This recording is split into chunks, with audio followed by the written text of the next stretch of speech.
everybody, I'm Chris Wall. Hey, Andrew Peterson here. Showrunner and executive producer, author and executive producer. That's right. Of the Wingfeather animated series. We're here to do a breakdown of our brand new season 3. Thanks for joining us. To get into it though, I have to tell you, we just had this amazing in-person premiere last week, and thankfully there were cameras. Yes. Yeah. Yes. So there's a cool recap of that you're going to get to see. We got to experience in person, but we can't wait to share it with you. It was one of the best days of my life, and I'm not even joking. All of our kids were there. Their spouses were there. My granddaughter was there.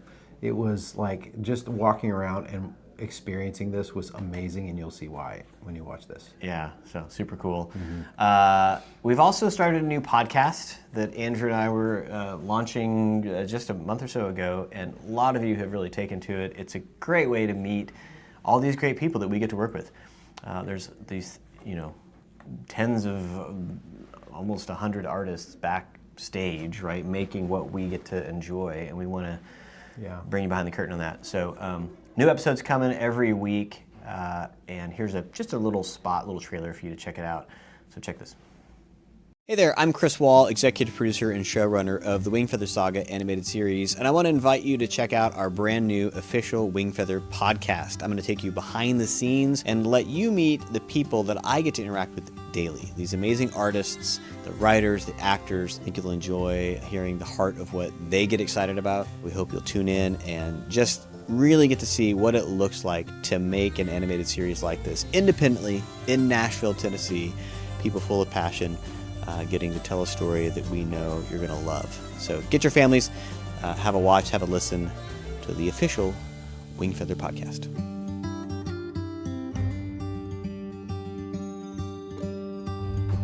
We'll have a new episode starting every Thursday. And of course, you can listen wherever you get your podcasts and check it out on YouTube as well if you'd like. Yeah, so that podcast is weekly. Check it out. Hope you enjoy it. We've got lots of guests as we run through the whole studio. It's going to be super fun. Mm-hmm. It reminds me of, do you remember when we were kids, before you could watch anything online, obviously?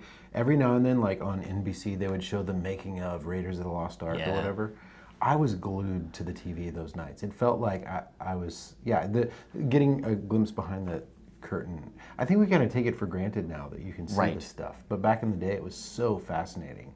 Well, and I think in some parts of production, you don't get to see that, right? Mm-hmm. Like, there are these rare instances, particularly, I know they did one on Pixar recently that was similar. Mm-hmm. Those become like a full proper documentary, and it's a whole thing. This way it gives you what you and I experienced. Like, for me, it was like Henson showing some of their creature effects. Yeah, right. I'm just like, what? It was, that was amazing. And of course, we all nerded out on all of the making, kind of behind the curtains of Lord of the Rings, right? Yes, kind of exactly. The extended edition. But the cool thing about it is, like, listen to this podcast. It's this wonderful reminder that this is people making this.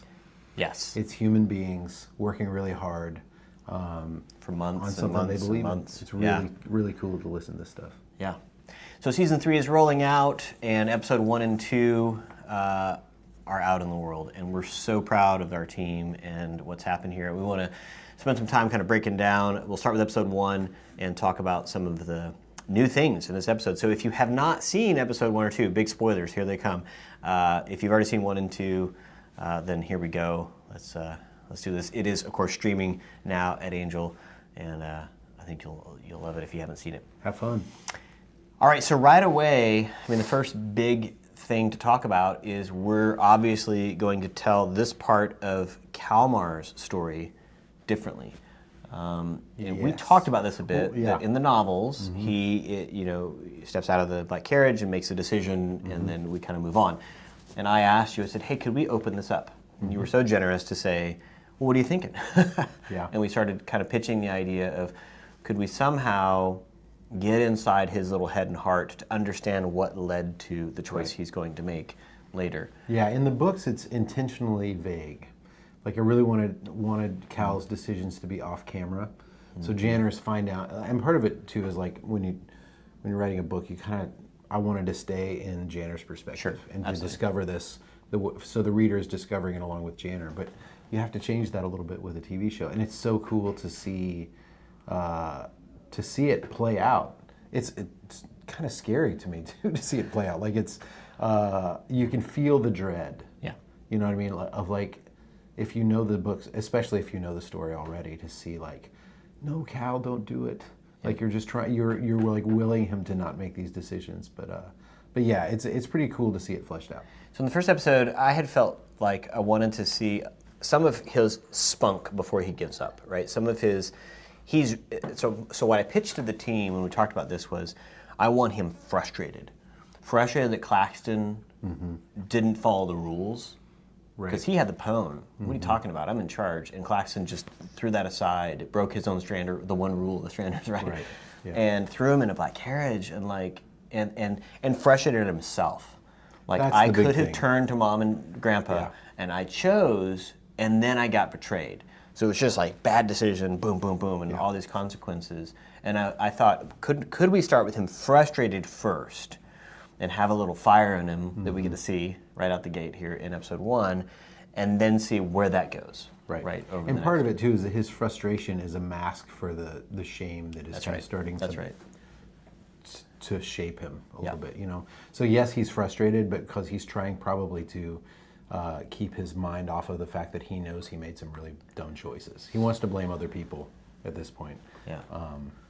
But yeah, you can't run forever. So it's fun, and I want to go back to, you said... I'm looking at him on your... The computer screensaver is the poster for season 3, and I'm just looking at the saddest picture of Kalmar the whole time we're talking. Yeah. I want to hug him. That's that guy. And you said something that you need to change. So one of the things that you have in your books, which I love, is you're a brilliant writer, so the prose is lovely, and you articulate emotion and say things in ways that are both whimsical and meaningful and deep. In the series, we could narrate that. We could have you as Oscar, just narrate everything, right? That's a different kind of experience. That's a kind of a storybook. And so we have to find ways to see if we can get it inside the characters and inside of how they're feeling.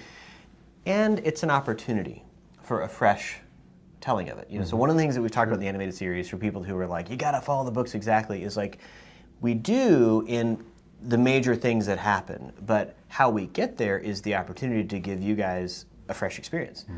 So it's not so faithful that it's derivative, but that it doesn't stray far. So of course, Andrew's right here, so I can't go very far. You know, we're going to stay pretty close. But this was a chance to kind of, spread that a little bit and give us some visual prose, if I may say that. You know, that the Tamal and Bill, our supervising director, really found ways to start to unpack. What you're seeing a little bit here, I think it becomes more featured as we go into episodes 2 and 3. It's a, this is a visual art form, and so finding a way to convey these things visually. There's a moment in, is it season or episode 3 when he's in the cell? That to me is like the peak of what you're talking about. Is that, which I'm not going to spoil, but it's pretty. It's coming up in episode 3, which we'll see next week. All right, let's talk a little bit about Jenner and Merrily. We talked a lot about how to start season 3. We've set them off on this adventure. The family is split up. They got to try to get back together again. It's all these odds are against them. Where do we start? Well, Jenner. I mean, we got to see Jenner. Jenner with Merrily. And so one of the thematics, episode 1, is kind of a buddy comedy where they're misfits. Right, and so the goal of the episode is to start them as misfits and then have them as a team by the end. Right, that's the kind of the outset. So what are we going to put them through to try to get that? And of course, we talked about this quite a bit, even after episode 1. Merrily is just way overperforming, man, in a brilliant way. She's kind of become you can't plan for this, but like sometimes a character on screen just is riveting. And every time Merrily's on screen, she's just like, I think she's the coolest. Like in ways that like I love her character in the books. Like she's always been kind of like this kind of dark horse favorite of mine. And exploring her story was important to me. But she's just taken on such life. And so, she kind of crackles when she's on screen. So that's the thing. Like, I think I say it in the book somewhere that I'm so glad you have the screensaver, because while we're talking about Merrily, now I'm staring at Merrily. But with her knife out, there's this interesting dynamic, because I think in the books, Janner actually says to himself or something that she's like a girl version of Cal. Like she's impulsive and kind of reckless, and he's used to that. But now it's different because he doesn't have any sense of authority. He's not her older anything, right? Oh, that's fun. Yeah. He's of course, just like right. A peer of someone who has a lot of the same impulses as Cal does. Yeah. And so he's kind of not able to boss her around at all. She's bossing him around. You know what I mean? And so it is just such a fun thing to see play out. And she's so deeply suspicious. She's just like, and doesn't understand the bookworm that he is, Yep. and all this knowledge. So it was super fun in this episode to give Jenner an upper hand, right? That they get to this cave. She's like, it stinks. Let's move on. He's like, hang on. And of course, he ends up being right. And then they both win, right? And then they're together. And because of them working together, they figured out. And it was delightful to go through. I would say a lot of our success with Merrily as a team, and I say that because animation is a team effort where you script some things, you get some performances, you got to animate that, and you got to execute it to make the whole thing, right? And so it's like you have in music where everybody comes together, and then sometimes something really special. That said, Eva, who plays Merrily, has just been amazing. Some of you have maybe seen her behind the scenes at other pieces, but we have a little greeting from her we want to show you that was for this premiere. So here's Eva. There are definitely lots of things that really excite me about this season of Wingfeather Saga, but I think a really big one for me is really seeing Merrily's journey this season, because she's someone who has really built up these walls for so long, and there's something really interesting about seeing them start to come down a bit and to see her start to open up and really trust people. I find that really exciting.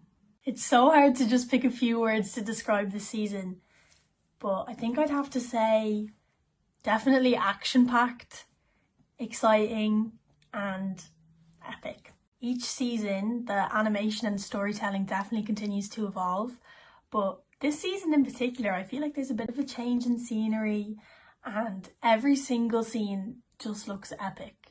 It literally jumps right out of the screen. It's so easy to just get sucked into the world. There was so many memorable scenes for me this season, it's hard to pick out just one in particular. And I also don't want to give too much away, but let's just say that there's loads of action scenes. There's one in particular that sticks out to me towards the end that I can't wait for everyone to see. Awesome. There's Eva. We were hoping to have her come over. She's not been to the States. Whoa. She's, of course, in Ireland, and she wasn't able to. She's in obligations, but someday we're going to get her over here She's wonderful. meet with you guys. But so glad to have her on the show, and lots more for you to see in this season. A lot of people have commented about the animation quality in season 3, that they're like, whoa, wow, okay, here it is. Behind the scenes, we had a pretty significant production change. We've animated the first 2 seasons using Maya as the animation software.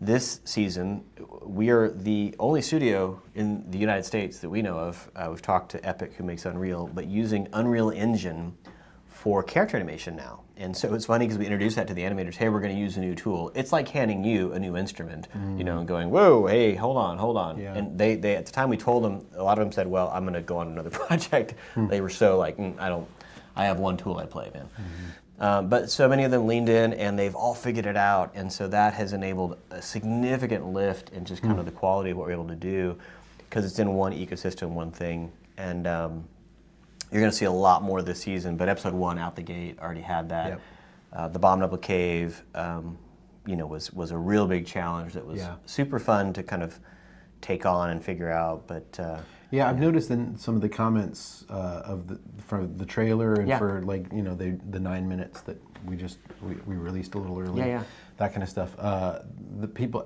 universally, people are like, "Oh man, the animation is so much better." And I would have said the same thing back in the day, but what they mean is the look of everything is better. Sure. The actual animation is the movement of the characters, and yes, that is better, but it's also the lighting and the backgrounds and everything is leveled up. Yep. You know what I mean? Yep. It's just the look of the whole thing. Everybody's kind of just up to their game. Yep. It's amazing. Yep. And there's more to come. So much more to come. Can I just say this too? I've loved this about this show from the very beginning, but the expressiveness, sorry, I'm kind of going off here, but animation is kind of just a kind of magic. It is. Like to old school animation or puppeteering or whatever. Like the way our minds leap over the uncanny valley or whatever, and are willing to suspend disbelief and believe that these pictures are moving and breathing characters is amazing, that God made our minds like that. But to see these characters start out as sketches and models, 3D models, whatever, all that kind of stuff, and then to lose myself in the show and watch little tiny, these subtle expressions happening on their faces, I'm astonished by it. Like it's one of those things where, like, sometimes when you look behind the curtain, it loses some of the magic, but I think with animation like this, it actually makes it more amazing to me. But what I was going to get at was that the subtlety of the acting, quote unquote, that the animators are pulling off, right out of the gate from season 1, it was that way. Yep. But now even more. Yep. Like there's so many shots where it's just somebody's face and they've just got the perfect expression that tells this whole story of what's going on inside them. I don't understand that. To be clear, I look at those same things and I'm like, how did you get that pose? Yeah. Because I know what they're dealing with is kind of a clay model digitally, and it's just a blank face. Yeah, they're standing there like this at one point. And they have to get some sort of little life pose out of it. I know they do a lot of the Norman Rockwell looking in a mirror, right? Yeah. To kind of get that, but it's amazing. And again, I will say, software matters, right? So the tools we give them to do that matters, but more importantly, the commitment that our artists have to get there. Yeah. A lot of studios and animated series of our kind of level, kind of our competitors, you think of like Dragon Prince and these guys, you go for broader, more cartoony styles, right? Where it's big things. These kind of subtle choices are frankly a lot harder, and our team is just committed to doing it. And it has great results. I mean, there's little things, we talked about this in season 2, but the little Nia picking up, holding a little saucer with some tea, and the little... Yeah, right. Yep. Just that wasn't called for, yeah, and they just found a way. And that's actually Sam that pulled that one off. He told me, but there's these little things that have really picked up. Yeah. Another big moment for you guys was Alkeo, of course, showing up, and he has a featured. Janner is growing up. Alkeo is as a performer growing up, and he's doing some great stuff. You're hearing a little bit of voice change. You guys all called it out. I hear you. Also, he's still Janner. It's totally working. Yeah. So there's a little bit your brain goes, wait, is that a little older? Okay, we're fine. Yeah. And he grew up a lot from the time he got Merrily out of the cage and that's to the time right. when they're, Yeah, it was a yeah, Stony just Mountains, a lot, man. lot That's happy. hard, It's those the foothills. cold air, Cold it's air. making his. But he has really just done a great job and loves being a part of Wingfeather. He is in some other shows as well, but Wingfeather is the one that we're having the most fun with. He sat down with us and had a little interview. Want you to hear from Alkeo directly about his Janner in season 3. I love how much he just adores his family and will do anything for them and will do anything to get back to them. And we definitely see it this season, again, with him being on his own. He is having these crazy visions and dreams of his siblings and family, and feels like the need to get back to them because he just loves them so much. I love that. I would say that it's gonna get intense, and it may get more intense than the previous seasons, and it's gonna get in high emotion, and then it's gonna kind of bring it in, but there's still so much raw feeling that you are experiencing with the character. So you just gotta kind of be prepared for that, because there's a lot to process when you're watching the show. And it's really cool, but it's also, you might have to pause to talk about it, because it definitely helps to process with somebody else, especially when you're watching something that's a little heavier. I love how similar we are, me and the character of Janner. Janner, especially in the first book and the first season, started out as more of like a loving bookworm that kind of shied away from adventure and excitement. And now, over the course of the series, has kind of developed himself into more of a like a brave hero, I guess. And sometimes I see that in myself, where I am just a guy that loves to read books while he eats his morning cereal, and also sometimes will find a little bit of fire in him when there's something he's passionate about. Love having Alkeo on the show. So much fun. Lots that you'll get to see that he goes through in this season. Past this first episode. The featured action sequence obviously here being the Abominable Cave. So John Sanford was our supervising director in season 2, and he helped out with season 1, and then he started teaching and had to unfortunately step away from the project. But one of the sequences that he and I worked together quite a lot on was the Abominable Cave. Mm-hmm. And we live here in Tennessee, which is of course very close to Kentucky and Alabama, in which we have lots of caves. Mm-hmm. And I love the organic way that caves are formed, right? That they're not a tunnel. They kind of wind and weend and have ups and downs and interesting side things. Mm-hmm. And so I remember drawing out this cave and saying, okay, what if it's like this, and what if they go in and they go out this way, and kind of working out like caves I had been in. Like what if it feels like that?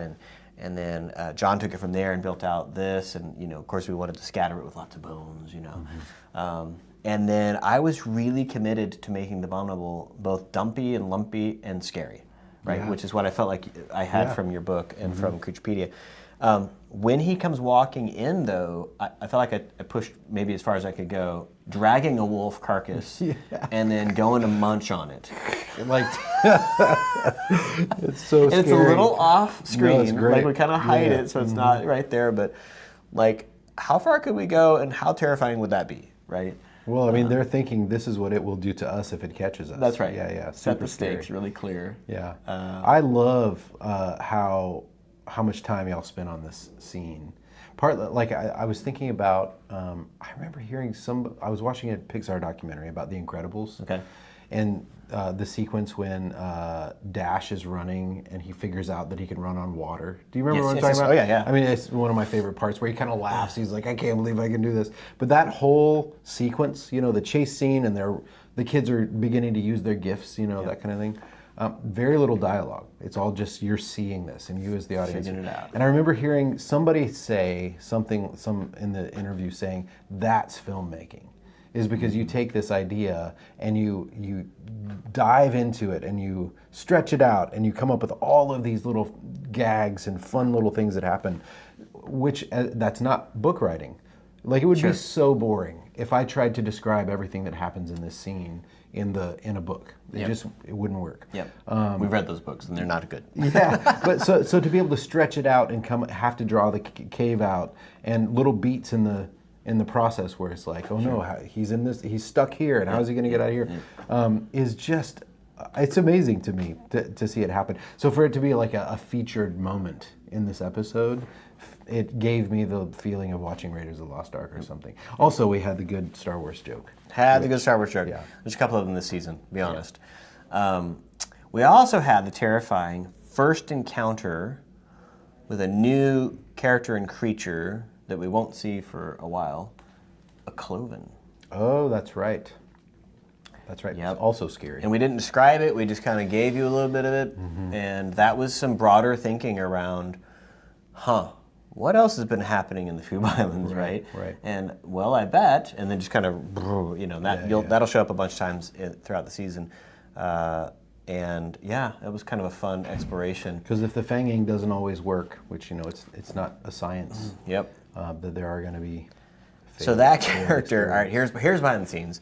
So that is various parts of animated creatures in our backlot. We literally. Yeah, like the hand. Because I described what I wanted it to feel like. I said I want it to be a silhouette you can't recognize, a couple eyes and an arm. And so Keith just literally went like a Lego and just took an arm from this thing and a forearm from this thing and a head of this thing, and we should show you what the creature looks like. It's a mess. It doesn't. Maybe actually don't make show sense. us. It could be nightmares. That's true. Yeah. And that gets us right into episode 2. We got the family up to the doorstep of Chimera, literally walking down, and the doors close, and we go, what's going to happen? And then right into episode 2, Chimera. In the books, you had this lovely description of it, of what life was like there. They're living here, and there's this kind of thing, and this kind of. You kind of describe it quickly, and then you kind of move on to the narrative. And I was like, Andrew, I would like all of season 3 to be here because I really want to experience Chimera. And finally, episode 2, we get to really walk down the hall, Right. see what it looks like. We talked a bit about this when we were designing the place, but imagining, as you describe in the books, 9 years of refugees from all parts of Scree fleeing there. Right. And what they might bring with them, what kind of home they might make for themselves, right? Yep. With different sort of design influences or accoutrement, right? Whatever they hauled themselves up with. And then what that might feel like, right? Yeah, and what it might feel like for the people who lived in Chimera before to now be accommodating all these refugees who are coming in. Yep. And so Anwa, who's a cool character you came up, was it the writer's room? It was in the writer's room that we needed a new leader. Right. Yep. Somebody to kind of be in charge of Chimera. She's so cool. And but when she kind of, I don't know if it's in episode 2 or 3, when she kind of tells Nia, everybody here has a job. Yeah, episode 2. She kind of like sets their expectations.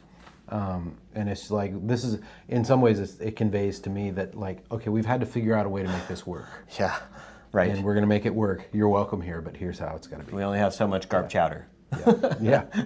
Just got more fishing. I also love, though, the idea that like, because it's an under ice city, they would be carving out new streets and neighborhoods and places for these people to live. So it's pioneering of a new thing, right? Yeah. Of got to make a homestead here under the ice. You had so many things in the book of guys pouring water to create sheets and refreeze things, and then I pushed like, well, could we go for a garden? Could we do hydroponics? Right? Could that be?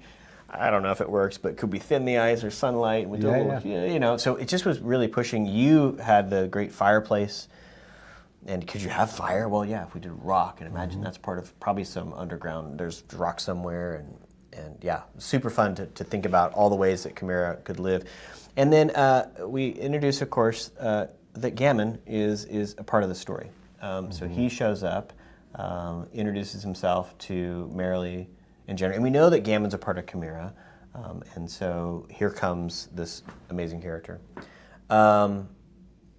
Matthew Rhys, been voicing the Florid Sword Gammon character. Great actor. Wonderful actor. And, there's some voice actors that when they deliver, kind of what they're doing, they do it with such kind of interesting cadence, I guess. Like you and I speak in a certain kind of, and guys like Matthew have this interesting way of delivering, which makes the animators just go, oh, let me find a way to make this character go, And so he shows up, and of course, Merrily is entirely distrusting of him. It's like this guy, which is delightful to watch that unfold. But she's distrusting of him at the same time as she is drawn to him. Yeah, like, that's the thing is you can tell that there's like a chemistry between the two that is going somewhere pretty cool. The father-daughter relationship is fun to see begin. Yep. So Matthew's been amazing to have on the show. We have a little behind-the-scenes thing to show you with Matthew as the Florid Sword / Gammon. Here we go. Right. Well, first of all, I have to say, having been an enormous fan in my boyhood of things like Zorro, there was another series called The Flashing Blade, which took my imagination. And then, all the other classics like, Princess Bride, etc., etc. The Florid Sword, I felt, came very naturally to me because I spent an enormous amount of my childhood being in the garden with a piece of bamboo, saving people, basically, using a slightly, at times heightened use of language. But I grew up, that garden was in South Wales, so it was my native accent that I brought to that audition, and I kind of just, as someone from a small country, I'm always trying to put our flag, where many haven't heard from us. So an enormous thanks for kind of allowing me to play a part of my childhood that has not been yet exercised, and is only done so, now with my 7-year-old in the backyard. So nice to do it professionally, and there's no turning back. There's no all of your roles from here on out are going to be, I'm in. I'm all in. I'm absolutely all in. So thank you very much for the invitation. It's very exciting. Love having Matthew on the show. Amazing what he's done. Last record session, he came riding in, had his bike helmet with him because he lives in New York. Yeah. And so just hopped on his bike, and he's such a fan. His kids love his florid sword and want him to do it all the time. So it's good fun. The big feature in this episode was this snowboggin run. Technically the hardest thing we've done up to this point anyways, that figuring out how to get a set big enough that we could have a good long run. Once again, John Sanford still working with us before Bill Berneisen came in, and Daniel, of course, Haycox, who directed the episode. We did so many drawings and built like landscapes of mountains, and like, what if they went this way down the mountain? What if they went this way? And then what if run 1 is actually down here, and then run 2's here, and run 3 is over? Because you have to have multiple runs. Otherwise, you got to make the longest mountain ever. What are they? Are they crossing things? Are they dropping down? It's all the things that we want to figure out about that sequence. And so that took some R&D. We had not built anything like this before. And so we brought in Chris Vlaha, who's on our team. He's this R&D expert, and said, "All right, Chris, how do we do this? How do we get into this?" And so Chris has a little piece we're going to show you that brings you behind the scenes of making that incredible sled run in episode 2. Check it out. So, I'm Chris Vlaha, and I worked mainly on sequence 30211, just getting it all built out, and that's our boggin chase sequence. So one of the first things Keith said to me when we came back was we needed to start on Mog Belgric 2 months ago. So that was kind of how we were entering into this. And we had to come up with a lot of really, really unique solutions to the problems we were facing. So I can walk kind of through this board and outline some of those problems. So the biggest problem is that in our show, we have all of these beautiful painted backgrounds, and those work really, really well for like scenes where it's characters talking or there's a little bit of movement. But if you've seen 30211, the boggin sequence, you know there's a lot of movement and not just characters talking, there's a lot of action. So our cameras are whipping around, doing all these crazy things that just wouldn't be efficient to do with painted backgrounds. So we opted to go for the CG route. So my job was trying to get the CG to look more stylized. So we kind of started out with some of these mock-ups here of the trail where the boggin's gonna go, some of the boards, and a little bit of an inspo here. I really like this. The color didn't end up looking exactly like this because we ended up just changing how things were looking, but we have Gammon here, we have Merrily, and I think Janner's the one that's kind of bummed out here. But so yeah, we started with all these references that our director Garrett sent me, and then I got to work. So just having a base mesh in here and some really simple proxy trees and simple mountains, and figuring out how to get this to look all populated well. And you can see these are really crude, and I had to work on snow masking, getting the snow to land where we want it to.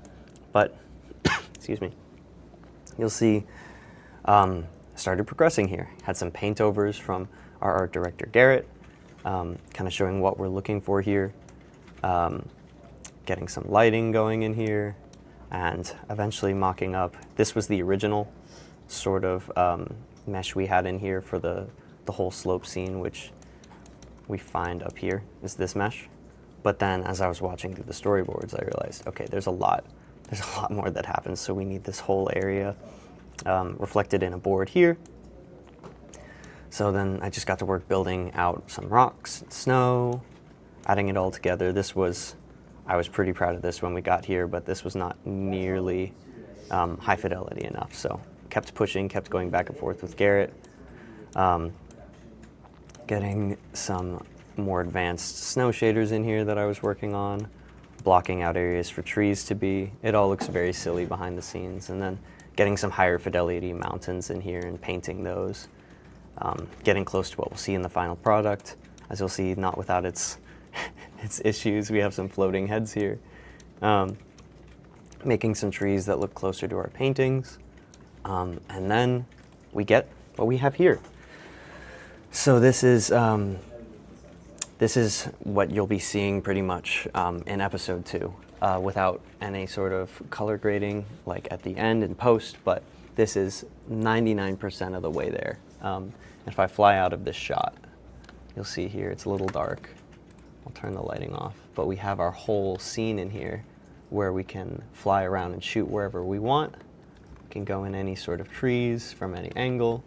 And we're really able to play with the camera because we have this whole playground that we've just set up that we can plop our characters down anywhere. But yeah, again, I'd say the challenge was trying to match our backgrounds. You'll see here, I was trying to get these mountains to be lit in a similar way as the painted ones are. So we have our 2D background, 3D mountains. And again, the snow helped with that later on. But yeah, this took forever. Learned so much doing this. There's so many things I would do differently. It's kind of funny to fly back in here and see like, oh, that's how I did it. That's how we did it. But this had to happen. I'm really glad it happened. And so many of these tricks were learned and now are being applied currently in, I think I can say this, in Banrona in season 4. So that's the gist. Yeah. So there it is. That was Amazing. episode 2. Yeah. A lot going on in this episode. Obviously ending in this very emotional scene with Janner. Oh man, it and got me Anniera. so good the first time I watched this scene. So this is one of those moments that in the book, again, is really emotional. And as the filmmaker on this side, I get so nervous because to deliver on these moments, Yeah, right? yeah. Like there's stuff coming up in the books that I'm just scared of. I'm like, I hope we can land this because I remember reading the book and having such an incredible experience with it. I hope we can have a similar experience. I don't want to copy it, but something. So this little moment that the team worked up of the way that worked on the snow and Nia's reveal and Great. Janner kind of I slowly love getting the it out. shot, the kind of like wide shot where you kind of get the storybook shot of her running sideways, you know. When it cuts out and you can kind of see it from that perspective is so good. Whew, man. Strong. So great way to end it. Obviously, the setting us up for what's coming next. Episode 3. Lots to get excited about. Obviously, Janner's now made it to Chimera, so let's see what that looks like. You know, I think that this third episode has some significant twists and turns in the pulling together of the family. That's been a thematic. Episode 3 is going to really kind of tell you, can the family all get back together? So now that Nia and everybody's safe, are they just going to just hang out now? What's going to happen Yeah, with what's Cal, gonna- and you what's guys? gonna happen with Cal? Yeah. Episode 3 is coming. These are going to be released week by week, and you'll get to see all of season 3 before Christmas. So that's So cool. fun. Yeah. All right. Thanks for joining us. So we have a little clip. We'll show you a little teaser of episode 3, and thank you for being a part of these breakdowns. Thanks, See you everybody. next time. Next on the Wingfeather Saga. As long as there's any hope Tink is alive, we have to keep looking. I don't want this. I don't want any of it. Dear Arthur, we've snared you such a fine beast. Finally complete your transformation. The Maker created you broken, but the Nameless One can give you power. Are you ready to become truly extraordinary? Kalmar, where are you?